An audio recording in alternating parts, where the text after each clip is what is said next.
జరిగింది.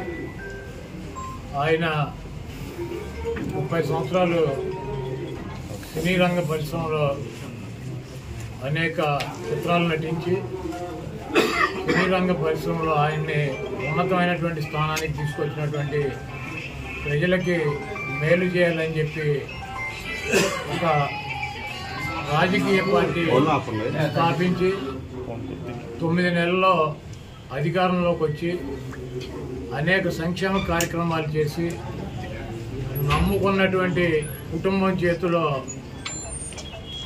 మోసపోయి అధికార దాహంతో ఒక దుర్మార్గుడి చేతిలో వంచనకి గురయ్యి పార్టీని ముఖ్యమంత్రి పదవిని కోల్పోయి మనోవేదనతో చనిపోయి ఈ రోజుకి 28 సంవత్సరాలు అయింది. ఎవరైతే ఎన్టీఆర్ పనికిరాడని చెప్పారో, ఎవరైతే ఎన్టీఆర్ దుర్మార్గుడని చెప్పారో, ఎవరైతే ఎన్టీఆర్ని పార్టీ అధ్యక్ష పదవి నుంచి సస్పెండ్ చేసి పక్కన కూర్చోబెట్టారో, ఎవడైతే ఎన్టీఆర్ని ముఖ్యమంత్రి పేరు నుంచి దించి అధికారంలోకి వచ్చాడో వాడే ఆ గజ దొంగే 28 సంవత్సరాలు అయినా కూడా ఎన్టీఆర్ బూట్లు నాకే పరిస్థితి ఎన్టీఆర్ కల్పించాడు. ఇటువంటి దుర్మార్గుల్ని ఈ రాష్ట్ర ప్రజలు గుర్తించాలి. బతుకున్నప్పుడేమో దుర్మార్గుడు అని చెప్పి, ఆయన ముఖ్యమంత్రిగా పార్టీ నాయకుడిగా పనికిరాడని చెప్పి, ఈరోజు సిగ్గు శరము లేకుండా ఎవరైతే ఆయన్ని దించారో అదే కుటుంబ సభ్యులు, అదే వ్యక్తి ఎన్టీ రామారావు గ్రామానికి వచ్చి విగ్రహాలకు దండేయటం, ఎన్టీ రామారావుకి వర్ధంతి చేస్తానని చెప్పటం, ఇటువంటి దుర్మార్గపు ఆలోచనలో పదవి కోసం